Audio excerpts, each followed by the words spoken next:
श्री स्वामी समर्थ. संकट कितीही मोठी असली तरी स्वामींचं स्मरण केलं तर मार्ग नक्कीच मिळतो. जर तुम्हाला स्वामींवर विश्वास असेल तर ही कथा शेवटपर्यंत नक्की ऐका. तुम्हाला नक्कीच ह्यातून मार्ग मिळेल. भक्तांनो, जीवन म्हणजे आनंद आणि दुःख यांचं मिश्रण. कधी सुखाचा सूर्य उजळतो तर कधी संकटाचे ढग जमून येतात. अशा वेळी माणूस थकतो, हताश होतो आणि त्याला वाटतं आता माझं कोण.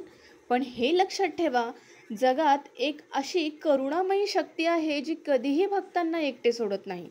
ती शक्ती म्हणजे आपल्या अक्कलकोटचे श्री स्वामी समर्थ महाराज. आज मी तुम्हाला एक अशी सत्यकथा सांगणार आहे जी आपल्या शिकवते, संकट कितीही मोठी असली तरी स्वामींचं स्मरण केलं का मार्ग नक्कीच सापडतो. भक्तांनो, स्वामी समर्थ म्हणजे कृपेचा महासागर. त्यांच्या कृपेने असंख्य भक्ताचे जीवन बदलले आहे. आज मी तुम्हाला अशीच एक सत्यकथा सांगते जी भक्तांच्या मनाला स्पर्श करेल. एकदा एका गावात एक गरीब शेतकरी राहत होता. आयुष्यभर तो मेहनत करत होता, पण कर्ज आणि दारिद्र्य काही सुटत नव्हतं. त्याला वाटू लागलं की आता आयुष्य संपवावं. तो नदीकाठी गेला, डोळ्यातून अश्रू वाहत होते. तो म्हणाला, देवा, आता मी थकले आहे. कुणीच माझं दुःख समजत नाही. तेवढ्यात एक वृद्ध साधू त्याच्या जवळ आले. पायात पादुका, अंगात साधं वस्त्र, डोळ्यात अपार करुणा. तेच होते अक्कलकोटचे स्वामी समर्थ महाराज. शेतकरी त्यांना ओळखू शकला नाही, पण स्वामींनी हसून विचारलं, काय रे, एवढं का रडतोस? शेतकऱ्याने सगळं दुःख त्याला सांगितलं. स्वामींनी शांतपणे म्हणालं, अरे, भिवू नकोस, मी तुझ्या पाठीशी आहे. उद्या सकाळी शेतात जा, तुला मार्ग दिसेल. पुढच्या दिवशी काय झालं? शेतकरी सकाळी शेतात गेला. त्याला तिथं पीक पेरलेलं दिसलं.